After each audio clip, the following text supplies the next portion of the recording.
So మొత్తానికి 3 MLC స్థానాలకు ఎన్నికలు కంప్లీట్ అయిపోయినాయి. ఎన్నికలు అంటే ఓట్లు కంప్లీట్ అయిపోయినాయి, పోలింగ్ కంప్లీట్ అయిపోయింది. ఎన్నికల లెక్కింపు ప్రక్రియ ఇంకా బాకీ ఉంది.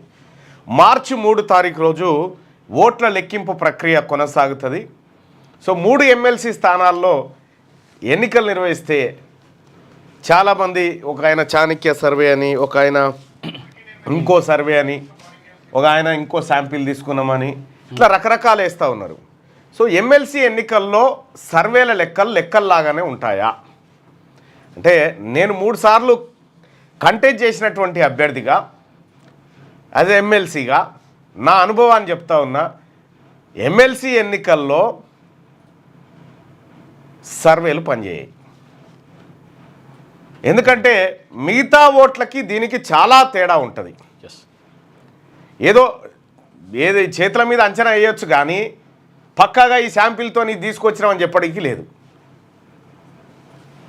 అంటే వాస్తవానికి ఈ 3 ఎమ్మెల్సీ స్థానాల్లో ఏం జరిగింది, ఓటింగు ఎవరికి గెలుపు అవకాశాలు ఉంటాయి, ఎవరు ఎట్లయితే గెలుస్తారు, సో డబ్బు ప్రభావం ఏమైనా చూపిస్తుందా, ఈ అన్ని అంశాలు మనం మొదటగా మాట్లాడుకుందాం. వాస్తవానికి దీనిపైన డబ్బు ఇంపాక్ట్ చాలా తక్కువ ఉంటుంది. అది హడావిడి చేయడానికి, ఓ హైప్ క్రియేట్ చేయడానికి పనికొస్తుంది తప్ప నిజంగా ఓటర్ శరీరాన్ని మెప్పించలేదు మాత్రం డబ్బు. ఎందుకంటే దీని లెక్క వేరే ఉంటుంది. గతంలో నేను పోటీ చేసే కంటే ముందు అసలు ఈ ఎమ్మెల్సీ అంటే ఏందో తెలియదు, 4 కూర్చొని మాట్లాడుకొని ఇక్కడ అక్కడ ఓట్లు వేసుకొని వెళ్ళిపోయేటోళ్ళు. కానీ ఎప్పుడైతే మనం పట్టభద్రుల ఎమ్మెల్సీ స్థానానికి దిగి మొత్తం విస్తృతంగా ప్రచారం చేసినామో ఆ రోజు నుంచి దీనికి ప్రాధాన్యత సంతరించుకుంది. ప్రజల్లో కూడా అవగాహన పెరగాలి. వాస్తవానికి పట్టభద్రులు నిన్న దాదాపు 2,25,000 దాకా నిన్న ఓటింగ్లో పాల్గొన్నట్టుగా తెలుస్తూ ఉంది అక్కడ వైపు. ఇక ఇటు టీచర్ ఎమ్మెల్సీ ఎన్నికల్లో ఇటు 24,000 అటు 24,000 మంది ఓటింగ్లో పాల్గొన్నట్టుగా తెలుస్తూ ఉంది. ఈ 3 స్థానాల్లో ఫస్ట్ లైవ్ చూస్తున్న మిత్రులారా, మీరు ఒక పోల్లో పాల్గొనాలి. మీరంతా ఒక పోల్లో పాల్గొని, అంటే ఇగో నీ ముందు రేవంత్ రెడ్డి గారు ఉన్నారు కనుక గెలిచావు, లేకుంటే నువ్వు ఏడ గెలుస్తావయ్యా అని చెప్పి వీరబాబు గారు అంటా ఉన్నారు. కరెక్టే, ఇది నిజమే. ఇప్పుడు కాంగ్రెస్ పార్టీ ఈ కరీంనగర్ది కూడా రేవంత్ రెడ్డి గారితో గెలుస్తుందా? ఇప్పుడు 3 గెలుస్తాయి. సరే, అవన్నీ ఎందుకులే కానీ రైట్. సోదరులారా, ఇక్కడ మనం గమనించాల్సింది, మీరు ఒక్కొక్క నిమిషం ఒక్కొక్క పోలింగ్, అంతే. ఒక్కొక్క నిమిషం ఒక్కొక్క పోలింగ్. కరీంనగర్, ఆదిలాబాద్, నిజామాబాద్, మెదక్ స్థానంలో అయితే మీరేదో ఉట్టిగానే ఓటింగ్లో పాల్గొనకుండా కనీసం ఒక్కరినన్ను అడుగురి. ఓటేసిన వాళ్ళు అడిగిరు ఒకరిని. పెడతావా? Community poll పెడదాంలే.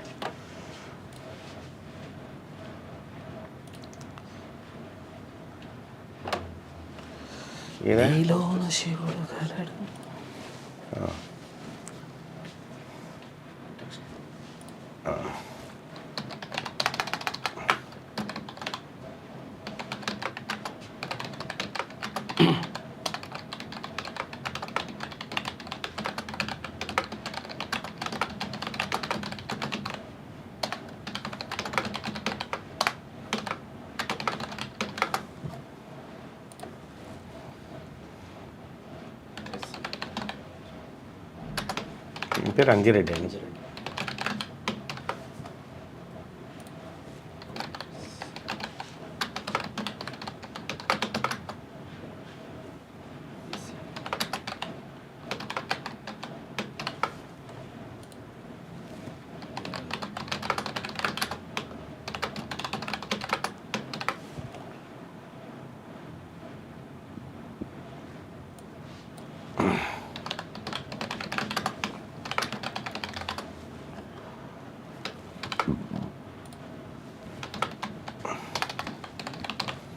రైట్.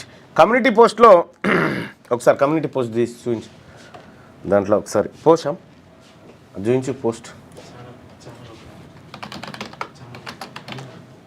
ఈ ఛానల్ ఓకే. ఈ కమ్యూనిటీ పోస్ట్ లో పాల్గొనండి. కరీంనగర్, మెదక్, నిజామాబాద్, ఆదిలాబాద్ పట్టభద్రుల స్థానంలో ఎవరు గెలిచే ఛాన్స్ ఉంది? అంజిరెడ్డి బీజేపీ, ప్రసన్న హరికృష్ణ బీఎస్పీ, నరేందర్ రెడ్డి కాంగ్రెస్, ఇతరులు. ఇది కమ్యూనిటీ పోస్ట్ లో మీకు అందుబాటులో ఉంటది. శనార్థి తెలంగాణ పైన మీరు క్లిక్ చేస్తే పోస్ట్ లో మీకు కింద ఇక్కడ పోస్ట్ అని ఉంటాయి. అసలు యాక్చువల్ పోస్ట్ అందుబాటులో ఉంటారు. ఇంకో పోస్ట్ కూడా రాబోతుంది.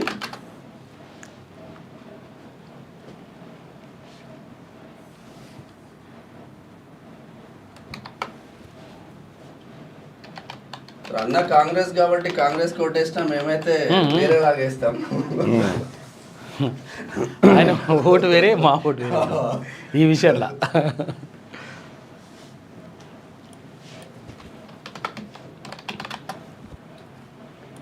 రైట్, నెక్స్ట్ పోస్ట్ కూడా ఒకసారి చూసుకోండి. రిఫ్రెష్ కొట్టాలి. తర్వాత మెదక్, నల్గొండ, ఖమ్మం టీచర్ ఎమ్మెల్సీ స్థానంలో ఎవరు గెలిచే అవకాశం ఉంది? శ్రీపాల్ రెడ్డి, నర్సిరెడ్డి, పూల రవీందర్, ఇతరులు. వీళ్ళ ముగ్గురు మధ్యలో పోటీ ఉన్న నేపథ్యంలో ముగ్గురిని ప్రధానంగా తీసుకుని ఇతరులు పెట్టేశారు. ఎవరు గెలిచే ఛాన్స్ ఉంది? ఈ హర్షవర్ధన్ రెడ్డి కూడా పెట్టారు. ఇతరులు ఓకే. ఎవరు గెలుస్తారు నా అంచనా ఏందనేది కాసేపట్లో చెప్తా చూడండి.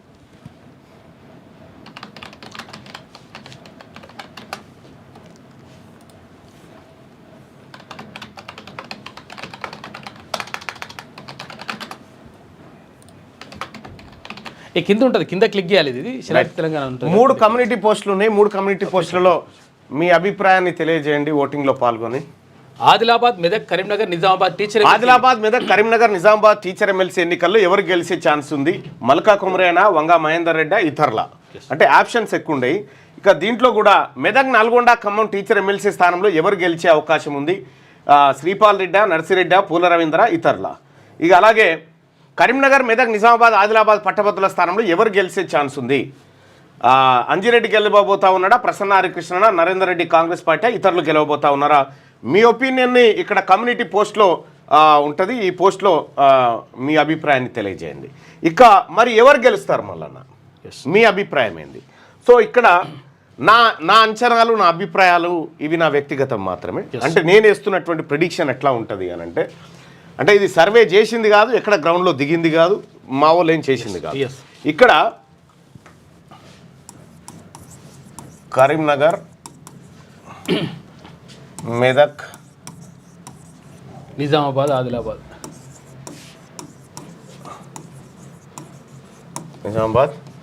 ఆదిలాబాద్ ఈ గ్రాడ్యుయేట్కి సంబంధించినటువంటిది చూద్దాం.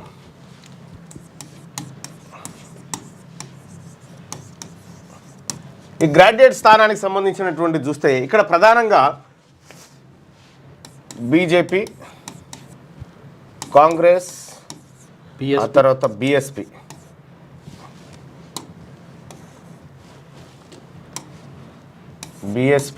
ఆ తర్వాత ఇండిపెండెంట్.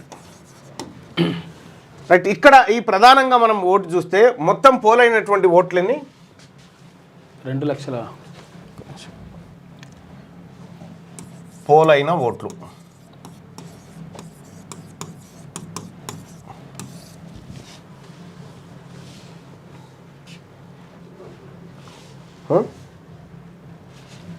రెండు లక్షల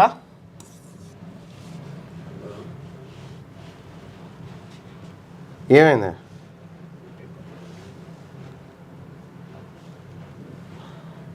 2,50,106 ఓట్లు పోలైనాయి.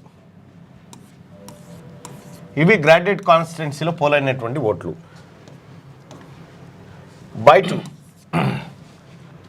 బై టూ చేస్తే మనకి ఎంత? 2,25,000.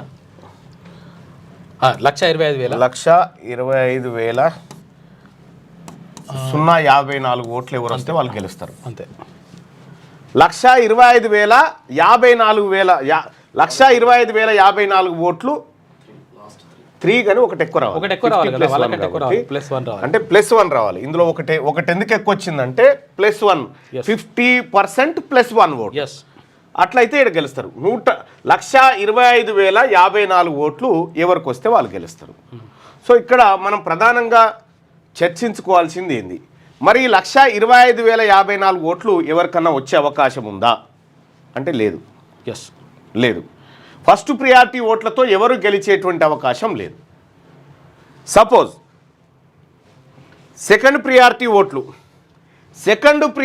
ఓట్లే ఈ ఫలితాన్ని తేల్చేటువంటి అవకాశం ఉంది. మరి సెకండ్ ప్రియారిటీ, ఇక ఫస్ట్ ప్రియారిటీ పక్కకు పెడితే, ఈ first priority ఓట్లలో Bharatiya Janata party అభ్యర్థికి 1,25,000 అంటే దాన్ని 3 భాగాలు చేద్దాం, 4 భాగాలు చేద్దాం. 4 భాగాలు చేస్తే 30. ఈయనకు బీజేపీ అభ్యర్థికి 30,000 ఓట్లు వచ్చినాయి అనుకో, ఇంకెన్ని మిగులుతాయి? 95. 95లో కాంగ్రెస్ అభ్యర్థికి ఒక 25,000 వచ్చినాయి అనుకో, బీఎస్పీ అభ్యర్థికి ఒక 40,000 వచ్చినాయి అనుకో. ఓకే, ఇంకెన్ని పోతాయి? 70, 90, 95 అంటే ఇగో ఇండిపెండెంట్లు అందరు కలిపి 30,000 వచ్చినాయి అనుకో. ఓకే, ఇట్లా వచ్చినాయి అనుకో. ఎవరికి ఇంకా ఈ కోటా రాలే, అంటే 1,25,054 ఓట్లు ఎవరికి రాలేదు. కానీ మరి వాట్ నెక్స్ట్? అయితే ఇక్కడ మనం గమనించాల్సినటువంటి అంశం ఏంటంటే, ఈ ఫస్ట్ ప్రియారిటీ ఓట్లు ఎవరికి ఎక్కువనే అనేది చూడాలి. ఒకవేళ బీఎస్పీ అభ్యర్థికి ఎక్కువనే అనుకుందాం. ఎక్కువనే అనుకుంటే ఈయన ఫస్ట్ ప్లేస్లో ఉంటాడు, ఆయన వెనకాల నెక్స్ట్ 30,000 ఆయన ఉంటాడు, ఆ తర్వాత 25,000 ఆయన ఉంటాడు, ఆ తర్వాత ఇండిపెండెంట్లు అందరు కలిసి ఇట్లా వరుసగా వస్తూ ఉంటారు అన్నట్టు. ఇక్కడ మనం గమనించాల్సింది ఏంటంటే, ఇది అయిపోయింది, ఫస్ట్ ప్రియారిటీలో ఫలితం తేలలేదు. తేలినప్పుడు ఏం చేస్తారంటే, ఈ కింద ఎవరికైతే తక్కువ ఓట్లు వచ్చినాయో, సపోజ్ ఒకరికి 4 ఓట్లే వచ్చినాయి అనుకున్నాం, వెంకట్ అనేట ఆయనకు మొత్తం ఫస్ట్ ప్రియారిటీ ఓట్లు ఒక 50 వచ్చినాయి అనుకుందాం. 50 ఓట్లు వచ్చినాయి. అయితే ఈయనని ఏం చేస్తారంటే, ఈయన లాస్ట్లో ఉన్నాడు, అందరికంటే లాస్ట్లో ఉన్నాడు కదా, ఈయనని ఎలిమినేట్ చేస్తారు. ఈయనని ఎలిమినేట్ చేసి ఈ 50 ఓట్లు ఉన్నాయి కదా, ఈ 50 ఓట్లలో సెకండ్ ప్రియారిటీ ఓటు ఎవరికి వేసిరో మళ్ళీ వాళ్ళ డబ్బలలో వేస్తారు. 50 ఓట్లు పంచుకుంటూ వస్తారు. బీఎస్పీ అభ్యర్థికి ఇప్పటికి 40,000 ఉన్నాయి కదా, మాట ఉదాహరణ మాత్రమే అంతే చెప్తున్నా. కాంగ్రెస్ అభ్యర్థికి 25,000 ఉన్నాయి కదా, లేదు బీజేపీ అభ్యర్థి సెకండ్ పెడదాం.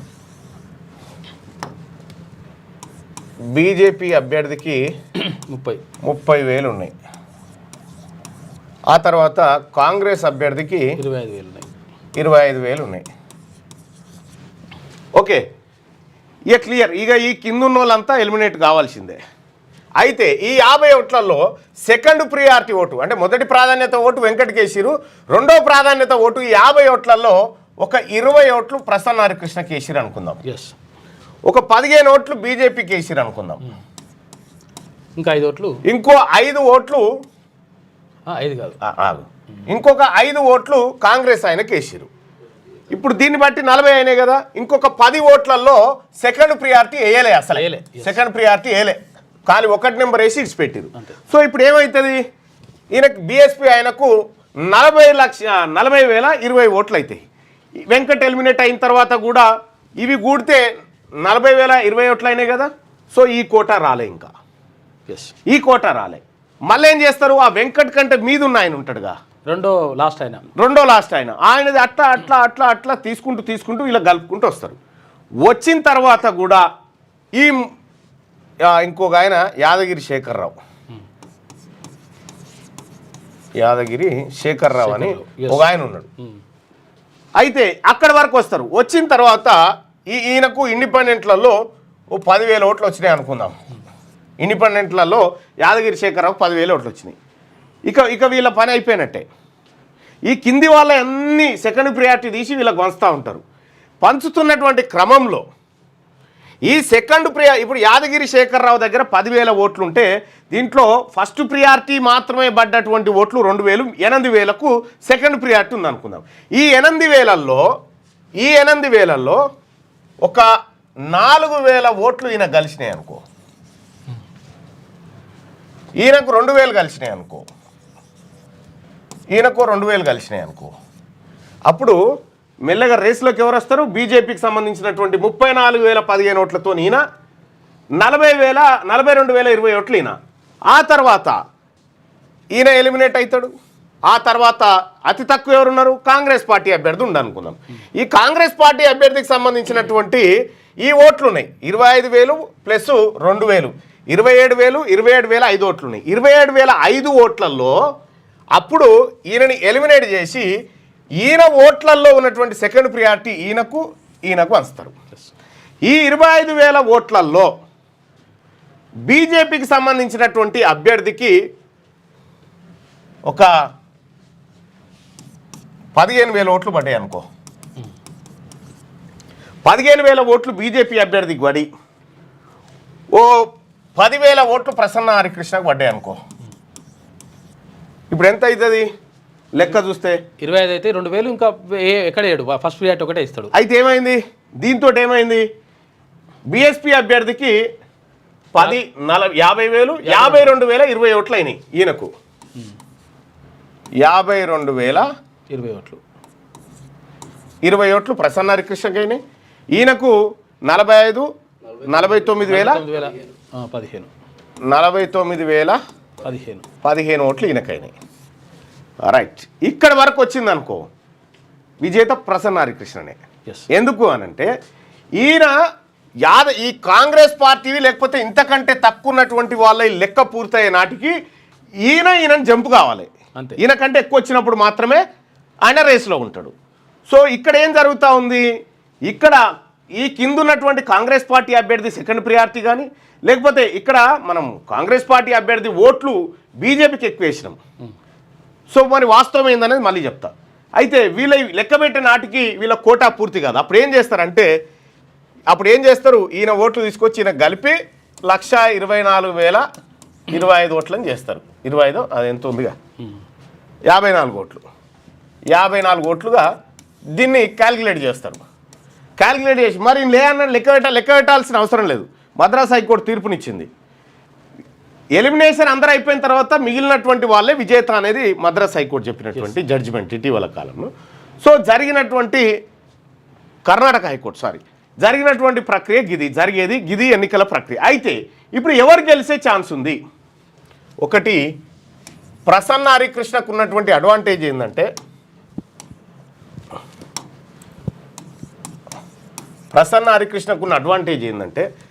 ఫస్ట్ ప్రియారిటీ కనుక ప్రసన్న హరికృష్ణ ఎక్కువ ఓట్లు తెచ్చుకుంటే ఒక అడ్వాంటేజ్, రెండో స్థానంలో ఉంటే కూడా అడ్వాంటేజే ఉంది. ఎట్లా అంటే ఇటు కాంగ్రెస్ ఆర్ బీజేపీ అదర్స్ వీళ్ళందరి దాంట్లోకి ఏంటి సెకండ్ ప్రియారిటీ ఓట్లు ఈయనకు ఉన్నాయి అనేది ఒక చర్చ. ఎందుకంటే ఇందులో ఉన్నటువంటి వీళ్ళకేరు సరే, అది పార్టీ క్యాడర్. కానీ ఇందులో ఉన్నటువంటి బీసీలు మెజారిటీగా ఫస్ట్ ప్రియారిటీ తన పార్టీకి ఇచ్చుకున్న సెకండ్ ప్రియారిటీ కాంగ్రెస్ పార్టీకి ఏది మన ప్రసన్న హరికృష్ణకి ఇస్తారు. కాబట్టి ఇక్కడ ప్రసన్న హరికృష్ణకు మెరుగైనటువంటి ఛాన్స్ ఉంటుంది. మెరుగైనటువంటి ఛాన్స్ ఎందుకంటే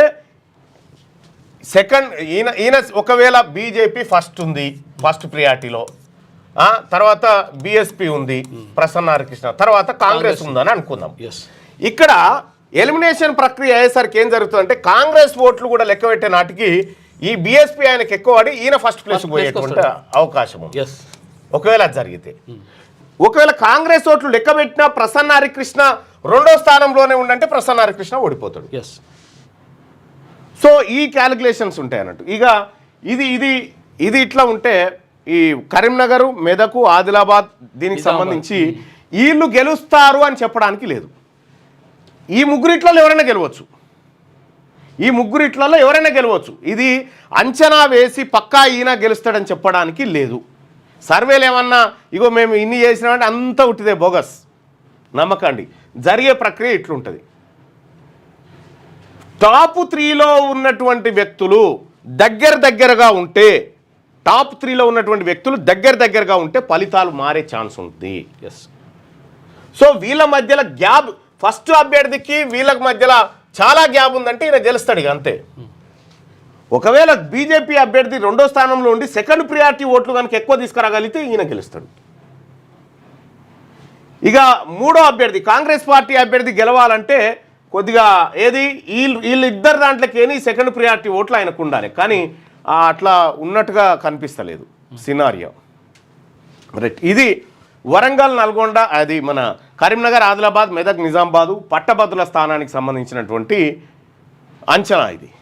ఇక ఇదే స్థానానికి సంబంధించి టీచర్ ఎమ్మెల్సీ మెదక్, కరీంనగర్, ఆదిలాబాద్, నిజామాబాద్,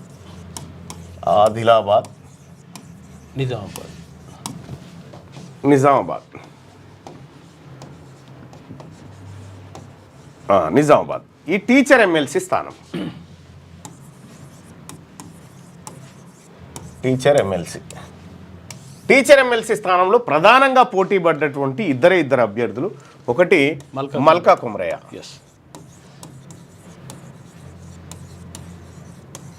రెండోది వంగా మహేందర్ రెడ్డి.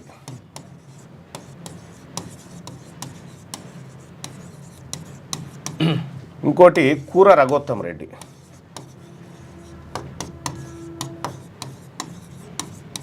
వీళ్ళు ప్రధానంగా పోటీ పడ్డటువంటి అభ్యర్థులు. దీంట్లో వంగా మహేందర్ రెడ్డి, కూర రఘోత్తమ్ రెడ్డి వీళ్ళిద్దరు పిఆర్టీయు. ఈ పిఆర్టీయుకు సంబంధించినటువంటి ఓట్లు వీళ్ళ మధ్యలో చీలికకు గురైనాయి. ఈ చీలికకు గురవడంతో పాటు ఈ పిఆర్టీలో ఉన్నటువంటి బీసీలంతా బేషరతుగా మల్కా కుమరయ్యకు మద్దతు చేశారు. కనీసం సెకండ్ ప్రియారిటీ అని ఇస్తారు, ఆటోమేటిక్ మద్దతు చేశారు. సో దీంట్లోకైనా సెకండ్ ప్రియారిటీ మల్కా కుమరయ్యకు వచ్చే అవకాశమే ఎక్కువ ఉంది. సో దాంతో మల్కా కుమరయ్య గెలుపు అనేది అక్కడ సునాయాసంగానే ఉండొచ్చు, పెద్దగా ఏం రిస్క్ ఏమి ఉండకపోవచ్చు. ఇది మెదకు, కరీంనగర్, ఆదిలాబాద్, నిజామాబాద్కు సంబంధించినటువంటి ప్రిడిక్షన్ అంతే. Teacher MLC. రైట్, ఇక వరంగల్, నల్గొండ, ఖమ్మం.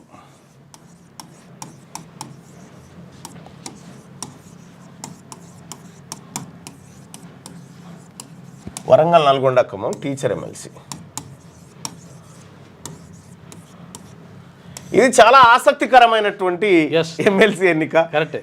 చాలా మంది ఇస్తున్నటువంటి లెక్కలు, వాళ్ళ ప్రిడిక్షన్స్ అవన్నీ చూస్తూ ఉన్నా. సో ఇక్కడ మీరు ఏం పోల్ చేసిరు అనేది ఒకసారి చూద్దాం. ఈ స్థానాలపైన మీ అభిప్రాయం ఏం చెప్పారు? ఆదిలాబాద్, మెదక్, కరీంనగర్, నిజామాబాద్ టీచర్ ఎమ్మెల్సీ ఎన్నికల్లో ఎవరు గెలిచే ఛాన్స్ ఉంది అనేది ఒకసారి చూసుకుంటే మల్కా కుమరయ్య గెలిచే ఛాన్స్ ఉందని చెప్పి 77% మంది అభిప్రాయపడతా ఉంటే, ఇక మెదక్, నల్గొండ, ఖమ్మం టీచర్ ఎమ్మెల్సీ స్థానంలో ఎవరు గెలిచే ఛాన్స్ ఉంది, దీన్ని మనం ప్రిడిక్షన్ వేసినాక చెప్దాం. అయితే ఇక్కడ కరీంనగర్, మెదక్, నిజామాబాద్, ఆదిలాబాద్ పట్టభద్రుల స్థానంలో ఎవరు గెలిచే ఛాన్స్ ఉంది అని అంటే ప్రసన్న హరికృష్ణ ప్లస్ అంజిరెడ్డి మధ్యలో ఉండేటువంటి అవకాశం ఉంది. సో ఒకసారి చూస్తే ప్రసన్న హరికృష్ణకి 66% మంది ఓటింగ్లో పాల్గొన్నారు. ఇక అంజిరెడ్డికి 15% మంది పాల్గొన్నారు. అయితే సెకండ్ ప్రియారిటీ ఓటు అనేది ఈ మూడిట్లలో ఖచ్చితంగా కౌంట్ చేయాల్సినటువంటి పరిస్థితి. ఒక teacher MLC Adilabad, Nizamabad teacher ఎమ్మెల్సీకి అవసరం పడకపోవచ్చు. ఫస్ట్ ప్రియారిటీలోనే మల్కా కుమరయ్య గెలిచేటువంటి ఛాన్స్ ఉంటుంది. సో ఇక్కడ మాత్రం ప్రసన్న హరికృష్ణ, ఆ తర్వాత బీజేపీ మధ్యలో వారు ఉంటుంది. అయితే ప్రసన్న హరికృష్ణ కనుక మొదటి ప్రాధాన్యత ఓట్లను ఎక్కువ తీసుకోగలిగితే సెకండ్ ప్రియారిటీ ఓట్లు దీంట్లోకైనా వస్తాయా చూడాల్సినటువంటి అవసరం. ఇవన్నీ కాకుండా అంజిరెడ్డి కనుక సీరియస్గా వర్కౌట్ చేసినట్టే వీళ్ళిద్దరు ఓడిపోయేటువంటి అవకాశం ఉంటుంది. ఇంకా ఇది చూద్దాం, మెదక్, నల్గొండ, ఖమ్మం టీచర్ ఎమ్మెల్సీ స్థానంలో ఎవరు గెలిచే ఛాన్స్ ఉంది ఒకసారి ఈ లెక్కలు చూసుకుందాం. ఇక్కడ పోటీ చేసినటువంటి అభ్యర్థులు మెదక్ శ్రీపాల్ రెడ్డి, ఏడా అరే మెదక్, నల్గొండ అనబడ్డదా, దీన్ని ఎడిట్ చేయాలి. చూడు, ఇది మెదక్ కాదు, సారీ వరంగల్. శ్రీపాల్ రెడ్డి, ఇంకో ఆయన పేరు ఏంది, సర్వోత్తం రెడ్డి, పూల రవీందర్, ఆ తర్వాత నర్సిరెడ్డి,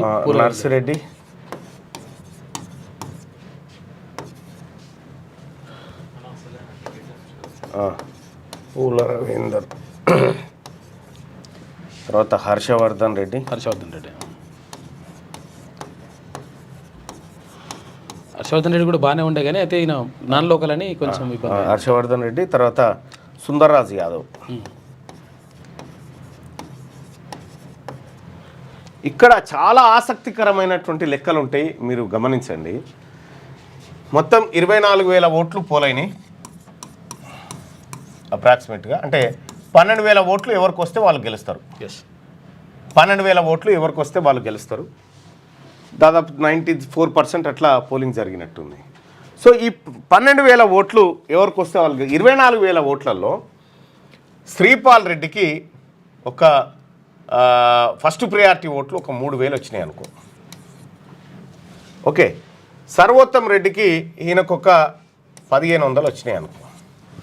నర్సిరెడ్డికి ఒక 2,000 వచ్చినాయి అనుకో. ఆ తర్వాత పూల రవీందర్కి ఒక 4,000 వచ్చినాయి అనుకో. హర్షవర్ధన్ రెడ్డికి 3,500 వచ్చినాయి అనుకో. ఆ తర్వాత సుందర్ రాజ్, ఇవన్నీ అవుతున్నాయి మొత్తం 7, 8, 9, 10, 13 ప్లస్ సుందర్ రాజ్ యాదవ్కి ఒక 2,500 వచ్చినాయి అనుకో. ఇంకా ఇతరులు ఉన్నారు, ఇతరులకు అన్నీ వచ్చినాయి అనుకో. ఇక్కడ ఏం జరుగుతుందంటే ఈ ఫస్ట్ ప్రియారిటీ ఓట్లు ఎవరికైతే ఎక్కువ వస్తాయో వాళ్లకు గెలిచే అవకాశాలు ఎక్కువగా ఉంటాయి ఇక్కడ. రెండో ప్రియారిటీ ఓటు ఖచ్చితంగా లెక్క పెట్టాల్సిందే.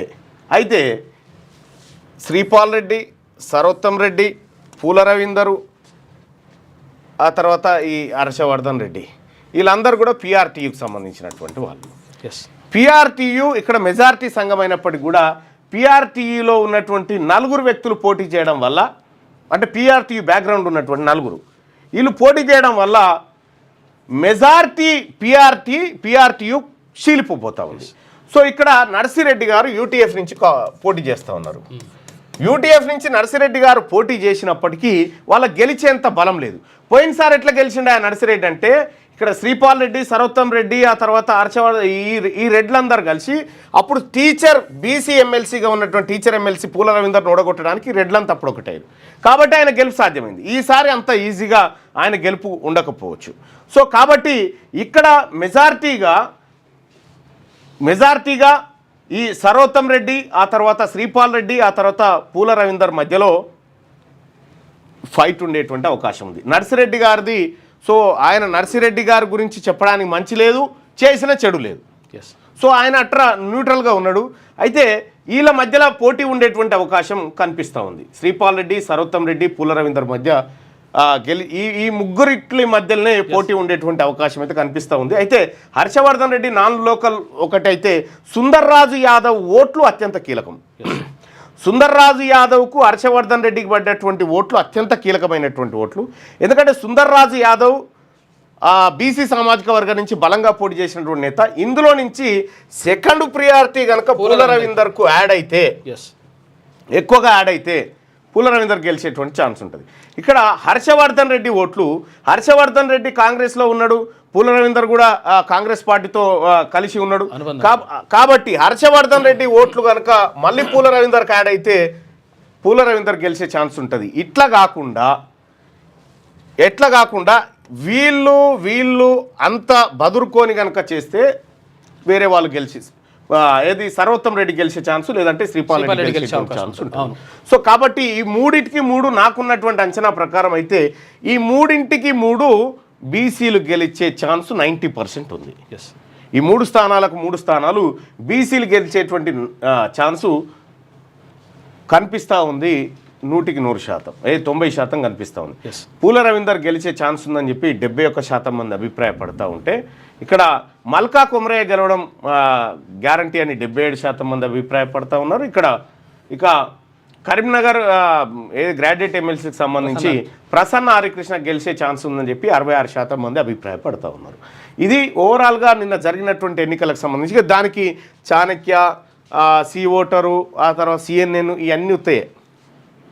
నేను చెప్పినటువంటి ప్రిడిక్షన్ ఏదైతే ఉందో, ఇప్పుడు నేను చెప్పింది పక్కా ఈయన గెలిచేటువంటి ఛాన్స్ అని చెప్పడానికి కూడా లేదు ఈ ఎన్నికల్లో. అట్లా వాడు చెప్పిండంటే వాడు వట్టిదే అన్నట్టుగా పక్కా ఈయననే గెలుస్తాడని చెప్పడానికి. ఐదర్ వాళ్ళ మధ్యలో ఉండేటువంటి ఫైటు ఏ పరిణామాల ద్వారా వాస్తవానికి చాలామంది అనుకుంటారు, ఇప్పుడు వీళ్ళు పోటీ చేస్తున్నటువంటి అభ్యర్థులు ఉన్నారు కదా, ఈయనకు పడ్డ ఇవన్నీ ఉత్తాయే. వీళ్ళకంటే కిందున్నోని ఓట్లు ఎవరికి పడ్డాయి అనేది లెక్క అవుతుంది. వీళ్ళకంటే కింద ఉన్నటువంటి వాళ్ళు ఎవరికి బూస్టింగ్ ఇచ్చినారనేది తేలితే అప్పుడు లెక్కలు బయటకు వస్తాయి. సో కాబట్టి ఏది ఈ ఎమ్మెల్సీ ఫలితం రావడానికి మధ్యాహ్నం పడుతుంది. ఏది 3 తారీఖు మధ్యాహ్నం వరకల్లా ఈ ఫలితం వస్తుంది. సేమ్ 3 తారీఖు 12 గంటల వరకల్లా కరీంనగర్ టీచర్ ఎమ్మెల్సీ స్థానం ఫలితం వస్తుంది. 3 రోజుల తర్వాత అంటే మార్చి 6 తారీఖు నాడు మార్చి 5 తారీఖు అర్ధరాత్రి అంతే. మార్చి 5 తారీఖు అర్ధరాత్రి రోజు కరీంనగర్ పట్టభద్రుల ఎమ్మెల్సీ ఎన్నికల ఫలితం వస్తుంది. అప్పటిదాకా స్టేట్యూన్. పట్టభద్రులది కొంత ఎక్కువ అవకాశం అయితే అదే మన ప్రసన్న హరికృష్ణకు అంటే మనం చెప్పడానికి లేదన్నా, ఏదైనా జరగవచ్చు ఇక్కడ. అందుకే ఈ ప్రిఫరెన్షియల్ ఓటింగ్ అనేది చాలా తేడా ఉంటుంది అన్నట్టు. డైరెక్ట్ ఒక ఓటరు అందరు అభ్యర్థులకు ఓటేయచ్చు. అవును, అందరు అభ్యర్థులకు ఇప్పుడు 53 మంది పోటీ చేశారు. ఒక ఆయన 53 రాసుకుంటూ వస్తాడు. ఆ ఓటును 53 సార్లు లెక్క పెట్టాలి. ఆ ఓటును 53 సార్లు లెక్క పెట్టుకుంటూ రావాలి. ఆ ఓటును అది కౌంటింగ్ జరిగిన ప్రతిసారి ఆ ఓటు తిరుగుతూ ఉంటుంది. అయితే ఎవరైతే 1 నెంబర్ వేసి వదిలేసిరో వాళ్ళది ఒకటేసారి కౌంట్ అవుతుంది, రెండోసారి కౌంట్ కాదు. సో అట్లా రకరకాల ఇష్యూస్ ఉంటాయి దాంట్లో. ఇది నా అంచనా ప్రకారం అయితే బీసీ ఫ్యాక్టర్ పనిచేసిందని అనుకుంటా ఉన్నా. దాని ద్వారా మంచి ఫలితమే రావచ్చు అనేది ఒక ఆలోచన. సో ఇక్కడ రెడ్డి సామాజిక వర్గానికి సంబంధించినటువంటి ఓట్లు 3-4 రెడ్ల మధ్య చీలికొచ్చినాయి. దాంట్లో కూడా వాళ్ళు ఏం చేసుకున్నారంటే మీరు చూడండి, వాళ్ళు సెకండ్ ప్రిఫరెన్స్ వాళ్ళు మళ్ళీ రెడ్లకు వేసుకున్నారు ఆ రెడ్డి అభ్యర్థులు. సో అది జరిగినటువంటి కార్యక్రమం. సో ఇక వెలుగు దినపత్రికలో ఉన్నటువంటి వార్తల్ని ఒక్కసారి మనం చూస్తే, ఇక్కడ సొమ్ముతో దుబాయ్లో దందా, లీడర్లు సినీ ఇతర ప్రముఖుల పెట్టుబడులకు అడ్డాగా యుఏఈ, కేదార్నాథ్ అనుమానాస్పద మృతితో బయటకు వస్తున్న భాగోతాలు, 10 ఏళ్లలో రాష్ట్రంలో భూముల మైనింగ్ కాంట్రాక్టులు, ఇతర మార్గాల్లో వేల కోట్ల సంపాదన, ఆ సొమ్మంతా హవాలా, క్రిప్టోకరెన్సీ రూపంలో దుబాయ్కి తరలింపు, అక్కడ రియల్ ఎస్టేట్, హోటల్స్, చమురు, గోల్డ్ బిజినెస్ ఇన్వెస్ట్మెంట్స్, ఆ తర్వాత ఉత్తర తెలంగాణ నుంచి గల్ఫ్లో 10 మంది కీలక నేతల వ్యాపారాలు, నెలలో కనీసం 4-5 సార్లు దుబాయ్కి చక్కర్లు, బినామీలు, బ్రోకర్లతో నెట్వర్క్, ఆర్థిక అవకతవకలపై ఈడీ, ఐటీ ఫోకస్ చేసింది. రాష్ట్రంలోని బడా రాజకీయ నేతలు, సినీ, ఫార్మా, ఇతర రంగాల్లోని ప్రముఖులు తమ పెట్టుబడులకు దుబాయ్ని అడ్డాగా మార్చుకున్నారు. ఇక్కడ వ్యాపారాల్లో, కాంట్రాక్టుల్లో సంపాదించిన సొమ్మంతా హవాలా, క్రిప్టోకరెన్సీ రూపంలో దేశ సరిహద్దులు దాటిస్తున్నారు. ఏటా వేల కోట్ల రూపాయల అక్రమ మార్గంలో దుబాయ్కి తరలించి అక్కడ దందాలు సాగిస్తున్నారు. Real estate, hotels, gold business, చమురు బావుల ఇతరత్ర రంగాల్లో బినామీల పేర్లతో ఇన్వెస్ట్ చేస్తున్నారు. గతంలో తమ అవినీతి సొమ్మును స్విస్ బ్యాంక్లో దాచుకునేవారు, కానీ ఇప్పుడు యూఏకి షిఫ్ట్ అయిందట రియల్ భూమ్ పెంచి సంపాదించి. గత ప్రభుత్వంలో కొందరు హైదరాబాద్ చుట్టూ రంగారెడ్డి, మేడ్చల్, మల్కాజ్గిరి, సంగారెడ్డి జిల్లాలో వేల ఎకరాల భూములను కూడబెట్టుకున్నారు. 100 ఎకరాల వివాదాస్పద భూములను తక్కువ ధరకు కొని తర్వాత ధరణి పోర్టల్ సాయంతో ప్రొహిబిటెడ్ లిస్టులో నుంచి తొలగించడం ద్వారా సొంతం చేసుకున్నారు. ఇక్కడ కేసీఆర్ గారి హయాంలో జరిగిన 10 ఏళ్ల పరిపాలనలో జరిగిన విధ్వంసం ఇది. మొత్తం ఈ తెలంగాణ మొత్తం కరగనాకి దుబాయ్కి ఎత్తుకొని పోయిరట సొమ్మంతా. ఎన్నికల్లో ఓడిపోయాక అక్కడే తిష్టేసిరట. గత సర్కారులో చక్రం తిప్పిన 10 మంది కీలక నేతలు, వారి అనుచరులు దుబాయ్లో వేల కోట్ల రూపాయలు ఇన్వెస్ట్ చేసినట్టు తెలుస్తుంది. వీరంతా అక్కడ తమ దందాలు చూసుకునేందుకు ప్రత్యేకంగా బినామీలు, బ్రోకర్లతో నెట్వర్క్ ఏర్పాటు చేసుకున్నారు. పర్యవేక్షణ కోసం నెలలో కనీసం 3-4 సార్లు ఈ నేతలంతా దుబాయ్కి చెక్కర్లు కొట్టి రావడం శరా మామూలు అయిపోయింది. 3 మాజీ ఎమ్మెల్యేలు అయితే ఎన్నికల్లో ఓడిపోయాక దుబాయ్లోనే తిష్ట వేసి వ్యాపారాలు సాగిస్తున్నారు. డ్రగ్స్ కేసు నిందితుడు కేదార్నాథ్ ఇటీవల దుబాయ్లో అనుమానాస్పదంగా మృతి చెందడంతో లీడర్ల దందాల భాగోతం ఒక్కటొక్కటిగా బయటకు వస్తున్నది. మాజీ ఎమ్మెల్యేకు కేదార్నాథ్ బినామీగా ఉన్నట్లుగా ప్రచారం జరుగుతున్నది. ఆ మాజీ ఎమ్మెల్యే కూడా ప్రస్తుతం దుబాయ్లో ఉన్నట్లు తేలింది. కేదార్ మృతిపై దుబాయ్ పోలీసులు సీరియస్గా దర్యాప్తు చేస్తున్నారు. పోస్టుమార్టం పూర్తయిన తర్వాత మృతదేహాన్ని ఇండియాకు తరలించే అవకాశాలున్నాయి. కేదార్నాథ్ది హత్య అయితే ఆ కేసు పలువురు మాజీ ఎమ్మెల్యేల మీద చుట్టుకునే ఛాన్స్ ఉందని పోలీసు వర్గాలు అంటా ఉన్నాయి. అంటే ఇవన్నీ కూడా ఇప్పుడు దుబాయ్లో ఒక మర్డర్ జరిగింది, రాజలింగమూర్తి హత్య జరిగింది. ఆ తర్వాత కేసీఆర్ రాజలింగమూర్తి వేసిన కేసుకు సంబంధించిన పిటిషన్ టైప్ చేస్తున్న వకీలు కూడా చచ్చిపోయిండు. సో ఇవన్నీ ఇంటర్లింక్స్ కలుస్తూ ఉన్నాయి. సో ఖచ్చితంగా దీని వెనకాల ముఠా తిరిగి వీళ్ళని హతమారుస్తుంది అనేది వస్తున్నటువంటి అనుమానం. దీనిపైన ఎంక్వైరీ చేయమని బీఆర్ఎస్ డిమాండ్ చేయట్లేదు. అవును, బీఆర్ఎస్ పార్టీ డిమాండ్ చేయట్లేదు. ఇదే అంశాన్ని ముఖ్యమంత్రి రేవంత్ రెడ్డి అలాగే ఇతర కాంగ్రెస్ పార్టీ నాయకులు ఆరోపిస్తూ ఉన్నారు. మరి వీళ్ళు ఎట్లా చచ్చిపోతూ ఉన్నారు వాళ్ళంతలా వాళ్ళు? అనేది ఎంక్వైరీలో తేలాల్సినటువంటి అంశం. అయితే ఈ బినామీలందరినీ ఇప్పుడు చంపేస్తున్నారా అనే ఒక చర్చ జరుగుతుంది. చాలామంది బినామీలు భయంతో ఉన్నారట. ఇప్పుడు తెలంగాణ రైజింగ్ను ఎవరు ఆపలేరు, కొందరు సాధ్యమా అన్నారు. ఇప్పుడు ప్రపంచమే అంగీకరిస్తున్నది. సీఎం రేవంత్ ఏడాదిలోనే దేశ విదేశీ పెట్టుబడులు రాబట్టాం, అందరికన్నా ముందే ఏఐని రాష్ట్రం అందిపుచ్చుకుంది, ప్రపంచ స్థాయి నగరాలతోనే హైదరాబాద్ పోటీ అని వెల్లడి. మాదాపూర్లోని HCL టెక్ కొత్త క్యాంపస్ ప్రారంభం సందర్భంగా ముఖ్యమంత్రి రేవంత్ రెడ్డి గారు చేసినటువంటి వ్యాఖ్యలు. కొమరవెల్లిలో ఘనంగా పెద్దపట్నం మహాశివరాత్రి సందర్భంగా కొమరవెల్లి మల్లికార్జున స్వామి ఆలయంలో బుధవారం అర్ధరాత్రి పెద్దపట్నం వేశారు. లింగోద్భవ కాలంలో స్వామివారికి మహాన్యాసపూర్వక ఏకాదశ రుద్రాభిషేకం నిర్వహించినట. ఇక ఇండియన్ గ్రాడ్యుయేట్లకు గోల్డ్ కార్డ్ అంట. అమెరికాలో చదువుకుంటున్న ఇండియన్ గ్రాడ్యుయేట్లకు ట్రంప్ గుడ్ న్యూస్ చెప్పారు. అయితే అక్కడి వర్సిటీల్లోని గ్రాడ్యుయేట్స్ను కొత్తగా తీసుకొచ్చిన గోల్డ్ కార్డ్ వీసా స్కీమ్ కింద అమెరికన్ కంపెనీలు రిక్రూట్ చేసుకోవచ్చని ఆయన ప్రకటించాడు. ఒకటి తీసేసి ఇంకోటి పాలసీ తీసుకొచ్చాడు. ఇక కన్వీనర్ కోటా సీట్లన్నీ మన స్టూడెంట్స్కే. అయితే రాష్ట్రంలోని ఇంజనీరింగ్, ఫార్మసీ సహా వివిధ కోర్సుల్లో అడ్మిషన్ల కోసం ప్రభుత్వం సరికొత్త విధానాన్ని తీసుకొచ్చింది. అయితే ఇప్పటి వరకున్న 15% ఓపెన్ కోటాను తీసేసింది. ఆ సీట్లను తెలంగాణ, ఇతర ప్రాంత స్టూడెంట్లతో భర్తీ చేస్తారు. రైట్గా కేసీఆర్ చెప్తేనే 60% అడ్వాన్సు, కాళేశ్వరం బ్యారేజీల అదనపు పనులకు ముందుగానే నిధులు ఇవ్వాలన్నారు. జ్యుడిషియల్ కమిషన్ ఎంక్వైరీలో రిటైర్డ్ ENC మురళీధర్ వెల్లడి. బ్యారేజీలకు ఎంత ఖర్చు అయిందని ప్రశ్నించిన కమిషన్ 9,000 కోట్ల వరకు ఖర్చు అయి ఉంటుందన్న మురళీధర్. DPRలో 13,559 కోట్లతో అంచనాలు ఇచ్చారని కమిషన్ ఫైర్. బ్యారేజీలో నీళ్లు నిల్వ చేయాలని చెప్పింది కేసీఆరే. నల్లా వెంకటేశ్వర్లు. వ్యాప్కోస్ DPR ఖర్చు 649 కోట్లు కాదు, 19 కోట్లేనని వెల్లడి. సో వ్యాప్కోస్కి సంబంధించినటువంటిది గతంలో బాతాల పోషెట్టి అని ఒక ఎపిసోడ్ ఉంటుంది, మీరు చూడండి. ఈ వ్యాప్కోస్ తోటి కేసీఆర్ ఆడినటువంటి గేమ్ ఏదైతే ఉందో ఆ గేమ్ను దాంట్లో నేను చెప్పడం జరిగింది.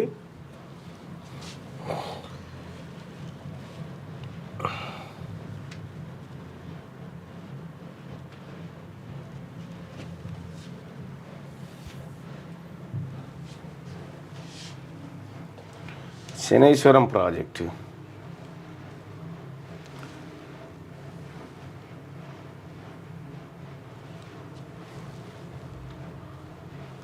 ఈ వ్యాప్కోస్ దోపిడీకి సంబంధించి ఆయల వెనకట్నే మనం చెప్పడం జరిగింది, దీని వెనకాల పెద్ద కుట్ర ఉందని. ఆగనా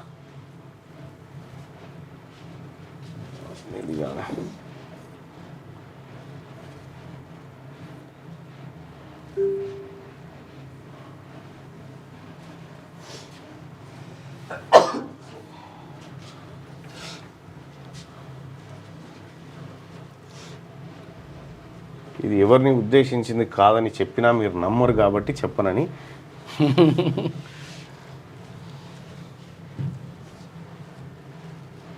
దీంట్లో క్లియర్గా వ్యాప్కోస్తోని ఆడిన డ్రామా, ఆ డిజైన్లు, అంచనాలు ఏంటిది అనేది క్లియర్గా దాంట్లో చెప్పడం జరిగింది. ఇది కొన్నేళ్ల కింద ఇవన్నీ షూట్ చేసి పెట్టిన ఇవే సాక్ష్యాలు. ఇవాళ తువకాలలో బయటపడుతున్న అవినీతికి అన్నిటికీ ఇవి సాక్ష్యాలు. ఏం జరుగుతుంది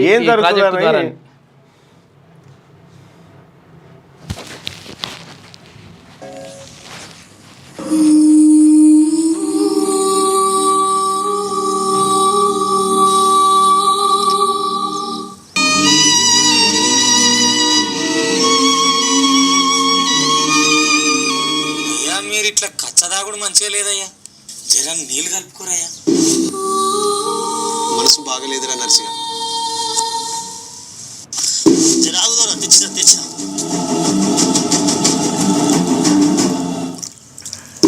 ఏమైంది దూరా? ఓట్లలో గెలిచినాక కూడా ఇంకా బాధపడుతూనే ఉన్నావు. అంతే కానీ. సో ఇట్లా దీని తర్వాత వీళ్ళు రీడిజైన్ల పేరు మీద వేసిన స్కెచ్ ఇక్కడ నుంచే ప్రారంభమవుతుంది అన్నట్టు.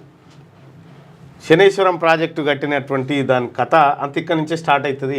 అవన్నీ ఆ రోజు ఎపిసోడ్లలో చూపించిన. ఈ వ్యాప్కోస్ అనేది DPR తయారు చేస్తుంది, ఓన్లీ డీటెయిల్ ప్రాజెక్ట్ రిపోర్ట్ తయారు చేస్తుంది. దానికి 649 కోట్లు కాదు 19 కోట్లేనని వెల్లడించారట.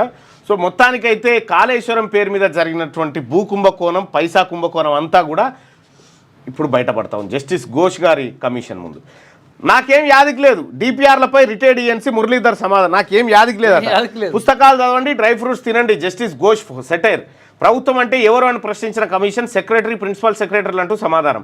రాజ్యాంగంపై కనీస అవగాహన కూడా లేదా అంటూ కమిషన్ ఫైర్ అయిపోయింది. ఇగో ఇటువంటి వాళ్ళతోటి నిజంగా అందులో నీతి నిజాయితీ ఉంటే యాదికి ఎందుకు ఉండదు? నాకు చేసిన దొంగతనం కాబట్టి ఇప్పుడు యాదికి లేదు. నేను చెప్పలే, కేసీఆర్ గారిని నమ్ముకొని ఏ అధికారి పోయినా సర్వనాశనమే. అప్పటి మటుకు మురుస్తారు. తెలంగాణలో భవిష్యత్తు మాదే. బీఆర్ఎస్ ఓ ఫామ్ హౌస్ పార్టీ, దాంతో పొత్తు ముచ్చటనే లేదు. మీడియా చిట్చాట్లో కేంద్ర హోంమంత్రి అమిత్ షా వ్యాఖ్యలు. బీఆర్ఎస్ను ప్రజలే ఖాళీ చేస్తారు, మేము ఖాళీ చేయాల్సిన పని లేదు. దోచుకోవడానికి కొడుకు కూతుర్ని కేసీఆర్ వదిలిండు. రాష్ట్రంలో సంస్థాగతంగా బలపడుతున్నాం. వచ్చే అసెంబ్లీ ఎన్నికల్లో విజయం బీజేపీదే. పార్టీలోని కొత్త నేతలు హద్దులు దాటొద్దు. త్వరలో రాష్ట్ర అధ్యక్షుడు జాతీయ అధ్యక్షుడు ప్రకటన. తమిళనాడు పశ్చిమ బెంగాల్లోనూ గెలిపే లక్ష్యంగా పనిచేస్తున్నామని వెల్లడి. బీజేపీలో జనసేన విలీనం అయ్యే ప్రసక్తే లేదని వ్యాఖ్యలు చేసిందట. తెలంగాణ రాష్ట్రంలో భవిష్యత్తు బీజేపీదేనని, సంస్థాగతంగా తాము బలపడుతున్నామని కేంద్ర హోంమంత్రి అమిత్ షా అన్నారు. దక్షిణాదిలో తెలంగాణ, తమిళనాడులో విజయం సాధించడమే టార్గెట్గా పనిచేస్తున్నామని, అటు పశ్చిమ బెంగాల్లోనూ అధికారంలోకి వస్తామని ఆయన ధీమా వ్యక్తం చేశారు. ఇక తెలంగాణలో బీఆర్ఎస్ పని అయిపోయిందని, ఆ పార్టీ ఫామ్ హౌస్కి పరిమితమైందని విమర్శించారు. అయితే బీఆర్ఎస్తో మాకు పొత్తు ముచ్చటనే లేదు, అదో farm house party. Farm house నుంచి పార్టీని నడిపిస్తే దానికి భవిష్యత్తు ఉంటుందా అని మేము తెలంగాణలో ఏ పార్టీతోనూ కలిసి లేమని చెప్పేసి అమిత్ షా స్పష్టం చేసినట్ట. రైట్గా 6 రోజులు టైం వేస్ట్ చేశారు. 8 మంది ప్రాణాలపై సర్కార్కు చిత్తశుద్ధి లేదు. హరీష్ రావు ప్రభుత్వ వైఫల్యంతోనే రెస్క్యూలేట్. ఎలాంటి జాగ్రత్తలు తీసుకోకుండా పనులు మొదలు పెట్టారు. టన్నెల్ దగ్గరికి వచ్చేందుకు సీఎంకు టైం లేదా అని చెప్పి ఫైర్ అడుగుతూ ఉన్నారు. నిన్న హరీష్ రావు గారు ఆ టన్నెల్ లోపలికి మమ్మల్ని పోనీ అంటున్నాడు. ఆ రెస్క్యూ సిబ్బందిని బయటికి పంపించి వీళ్ళని తోలుది కాదు. అసలు యాక్చువల్గా 6 రోజుల కిందనే పంపించే ఉండే, వీళ్ళని ఎన్నడో తోలేదుండే. ఇక్కడ హరీష్ రావు గారు సీఎం గారికి టన్నెల్ దగ్గరకు వచ్చేందుకు టైం లేదా అని మాట్లాడుతూ ఉన్నావు. సీఎం గారు దిగంగానే వీళ్ళందరూ బయటకు వస్తారా? అక్కడ పని జరగడం ఇంపార్టెంట్. నువ్వు ఒకవేళ వీడికి రావాలి ఖచ్చితంగా అంటే కొండగట్టు కాడ బస్సు బోర్ల పడి 63 మంది చచ్చిపోతే మీ మామ అటెంకల పోయింది లేదు, చూసింది లేదు. ఆయన సొంత నియోజకవర్గం మెదక్ మాసాయిపేట కాడ స్కూల్ బస్సును రైలు గుద్దితే 23 మంది పోరగాలు చచ్చిపోయారు. బడి పోరగాలు వాళ్ళని తొంగి కూడా చూడలే. మీరు చెప్తారు ఇక మీరు ముచ్చట చెప్పమని. ఎట్లా మాట్లాడాలనిపిస్తుంది ఏందో. బీఆర్ఎస్ నిర్లక్ష్యం వల్లే ప్రమాదం. గత సర్కార్ టన్నెల్ పనులు మధ్యలోనే వదిలేసింది. ఉత్తమ్ కనీసం కరెంటు సప్లై కూడా ఇవ్వలేదు. దాంతో డీవాటరింగ్కు ఇబ్బందులు. 2-3 రోజుల్లో రెస్క్యూ ఆపరేషన్ పూర్తి అవుతుందని వెల్లడి అంటూ ఇక నా అంచనా ప్రకారం వాళ్ళైతే బతికే అవకాశం లేరు. ఏదో మనం వాళ్ళు కూడా చెప్తారు, కాంటాక్ట్ కూడా చెప్తున్నారు. చెప్పుడైంది అదే జరిగేది. మమ్మల్ని అడిగే హామీలు ఇచ్చారా? తెలంగాణ సీఎం రేవంత్ రెడ్డా నేనా? కేంద్ర మంత్రి కిషన్ రెడ్డి అంటుండు. నేను ఏ ప్రాజెక్టుని అడ్డుకున్నానో నిరూపించాలి. రేవంత్ రెడ్డి బెదిరింపు కరెక్టే. మీరు ఏ ప్రాజెక్ట్ అడ్డుకోలే, ఓ ప్రాజెక్ట్ తీసుకురాలి. రెండోది, తెలంగాణ సీఎం రేవంత్ రెడ్డి నేనా అని చెప్పి కేంద్ర మంత్రి అంటుడు. ఇంకా మీకు ఆ ఛాన్స్ లేదు. కిషన్ రెడ్డి గారు మీకు ఆ ఛాన్సే లేదు. రేవంత్ రెడ్డి బెదిరింపులకు భయపడ పాలన చేతగాక ఇష్టం వచ్చినట్టు మాట్లాడుతున్నారు. లేదు నీ ఉన్నట్టు చెప్పడం అలవాటు అయిపోయిందని ఫైర్. కిషన్ రెడ్డి నామకే వాస్తే మంత్రి ఉన్నవాంటి ఉన్నావు. కానీ తెలంగాణ నుంచి 8 మంది గెలిపించారు కాబట్టి మనిషికి ఇవ్వాలి కాబట్టి ఇచ్చిరు, పెద్ద మనిషికి ఇచ్చిరు. గ్రాడ్యుయేట్ స్థానానికి 70% పోలింగ్. మెదక్, నిజామాబాద్, కరీంనగర్, ఆదిలాబాద్ టీచర్ ఎన్నిక 91%. వరంగల్, ఖమ్మం, నల్గొండ టీచర్ స్థానానికి 93% నమోదు. కరీంనగర్కు బ్యాలెట్ బాక్సులు. బీఆర్ అంబేద్కర్ స్టేడియంలో స్ట్రాంగ్ రూమ్. వచ్చే నెల 3న ఓట్ల లెక్కింపు. 2019తో పోలిస్తే భారీగా పెరిగిన పోలింగ్ శాతం అంటూ ఒక వార్తను చూస్తా ఉన్నాం. ఇక ఎమ్మెల్యే కోట, ఎమ్మెల్సీ సీట్లపై బీసీ వర్సెస్ ఓసీ. కాంగ్రెస్లో 4 సీట్లపై ఇప్పటికే ఓసీ లీడర్ల కాను లొట బీసీ ఇస్తారు. ఓసీ లేదు, అన్ని బీసీలకు ఇవ్వాల్సిందే. అవి 4 బీసీలే. అవి అంతే. జనాభా వాటా ప్రకారం మన సర్కారు చేసిన 56% ప్రకారం 4 అయితే వాళ్ళకి రావాలి. ఒప్పుకునే పరిస్థితే లేదంటున్న బీసీ నేతలు. కనీసం 2 సీట్లు ఇవ్వాల్సిందేనని పట్టు. ఓసీ నేతల తీరుపై బగ్గుమంటున్న బీసీ లీడర్లు తమకు పదవులు రాకుండా అడ్డుపడుతున్నారని ఆరోపణలు. రేసులో పలువురు ఎస్సీ, ఎస్టీ, మైనారిటీ నేతలు కూడా. హైకమాండ్కు అగ్ని పరీక్షల సీట్ల కేటాయింపు. నేను చెప్తున్నాను కదా, ఈ ఎమ్మెల్సీలు కనుక ఈ 4 ఎమ్మెల్సీల్లో ఒక 3 అన్నా బీసీలకు ఇస్తే న్యాయబద్ధం. లేదు అనుకుంటే ఎవడేం మాట్లాడలేడు, ఏమన్నా తలగోరి వాడు పెట్టుకున్నట్టు అయితే అంతే. ఇక అందరూ మాట్లాడతారు. ఇక వచ్చే నెలలో జరగనున్న ఎమ్మెల్యే కోట జగ్గారెడ్డి గారు అంటే నేను అడగలేదు ఎమ్మెల్సీ, నీకు ఎవరిస్తా అంటున్నాడు ఎమ్మెల్సీ? నేను అడగలేదు. కానీ ఆ కుసుమ కుమార్ గారికి ఇంకోరికి ఒక ఆయనకు కమ్మ ఆయనకు ఒక బ్రాహ్మణ ఆయనకు ఇచ్చేరి అవి 2 అని చెప్పి రికమెండ్ చేసిండట. ఓ బీసీఓనికి ఏమైనా రికమెండ్ చేయొచ్చు కదా, గది చేయకపోతే. వచ్చే నెలలో జరగనున్న ఎమ్మెల్యే కోట, ఎమ్మెల్సీ ఎన్నికలు. అయినా మీ రికమెండేషన్స్ ఎవరికి కావాలా? బీసీలకు వాటా. అది అంతే. బీసీలకు వాటా 4 స్థానాలకు 4 బీసీలకు దక్కాలి. ఎందుకంటే బీసీల జనాభా పెరగాలి ఇప్పుడు అందులో మండల్లో. వచ్చే నెలలో జరగనున్న ఎమ్మెల్యే కోట ఎమ్మెల్సీ ఎన్నికల్లో మొత్తం 5 స్థానాల్లో కాంగ్రెస్కే 4 సీట్లు దక్కే అవకాశాలు ఉండడంతో ఆ పార్టీలోని సీనియర్లంతా పదవులపై కన్నేశారు. మండలిలో ఎంట్రీ ఇచ్చేందుకు ఇది చాలా ఈజీ మార్గం కావడంతో జోరుగా ప్రయత్నాలు చేస్తున్నారు. అయితే ఈ సీట్లపై ఎప్పట్లాగే పలువురు ఓసీ లీడర్లు ఖర్చిపేసుడైంది ఉంటే ఖర్చిపేస్తారా? ఇప్పుడు బొంతేసుడు ఇవేం లేవు. చెప్పేస్తారా ఖర్చు? ఎమ్మెల్యే ఓడిపోతారు. ఎవరికి పట్ట కాదది, ఎవరికి రాసి ఇచ్చినే కాదు. బాజప్తా కాంగ్రెస్ పార్టీలో ఉన్నటువంటి బీసీ నాయకులకు ఈ ఎమ్మెల్సీలు దక్కాలే. ఈ ఎమ్మెల్సీలు దక్కితేనే బీసీలకు న్యాయం చేస్తున్నట్టుగా లెక్క అవుతుంది. లేకపోతే ఇది రేపు ఎన్నికల భవిష్యత్తే గిట్లుంటుంది ఇక చూడరు. ఇక బీఆర్ఎస్ పార్టీకి ఒకటి దక్కేటట్టుందిగా, మరి మీరు బీసీకి ఇస్తుర్రా? మీ సంగతి ఏంటి? క్లారిటీ ఇప్పుడు మీరు క్లారిటీ ఇచ్చేసేరి, దాసోత్సవానికి ఇచ్చేసేరి. ఎంత కష్టపడ్డాడు మంచి ఉద్యమకారుడు ఆయన. అయితే ఈ సీట్లపై ఎప్పట్లాగే పలువురు ఓసీ లీడర్లు ఖర్చుబేగా సామాజిక సమీకరణ ఆధారంగానే ఎమ్మెల్సీ సీట్లు భర్తీ చేయాలనే డిమాండ్ బలంగా వినిపిస్తున్నది. ఇటీవల కులగణన చేయడంతో బీసీల లెక్కలు కూడా తేలాయి. బీసీలు ఏకంగా 56% ఉండడంతో ఆ వర్గం నేతల్లో ఆత్మవిశ్వాసం పెరిగింది. ఇదే అదనుగా కాంగ్రెస్లోని బీసీ నేతల స్వరం పెంచుతున్నారు. తీన్మార్ మల్లన్న, అంజన్ కుమార్ యాదవ్ సొంత పార్టీలో కొందరు ఓసీ నేతల తీరుపై తీవ్రస్థాయిలో విరుచుకుపడ్డారు. జనాభాలో సగానికి పైగా ఉన్న బీసీలను అనగదొక్కుతున్నారని. ఇంకా అనగదొక్కుడు ఏం లేదు భయ్, మేమేం వంగటానికి సిద్ధంగా లేదు. టైం వస్తే మేము కూడా దొక్కుతాం. మీరు ఎప్పుడు అవుతారా అని చూస్తున్నాం. మేము కూడా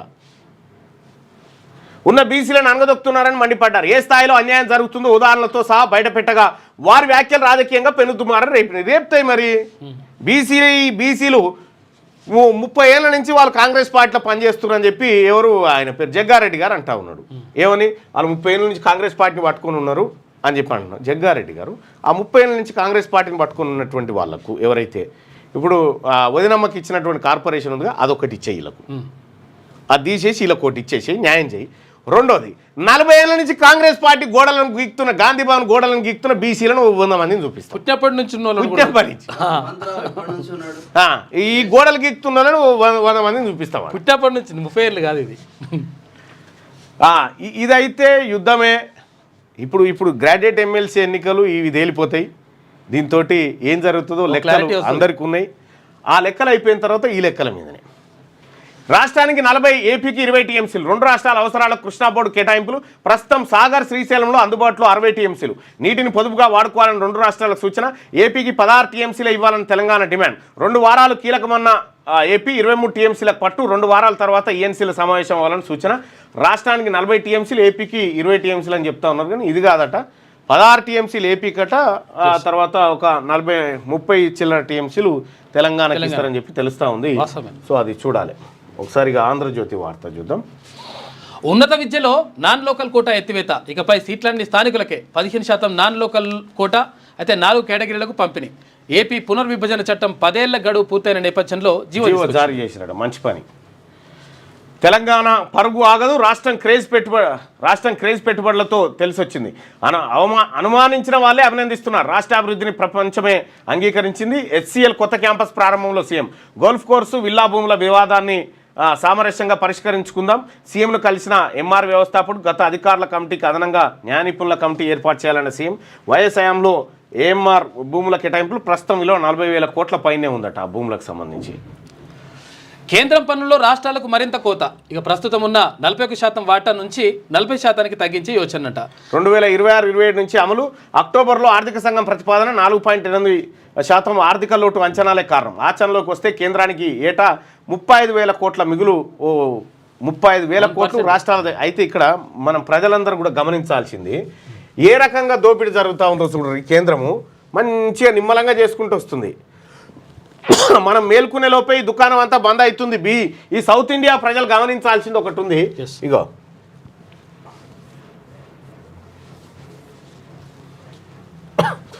ఇగో ఇక్కడ చూడండి.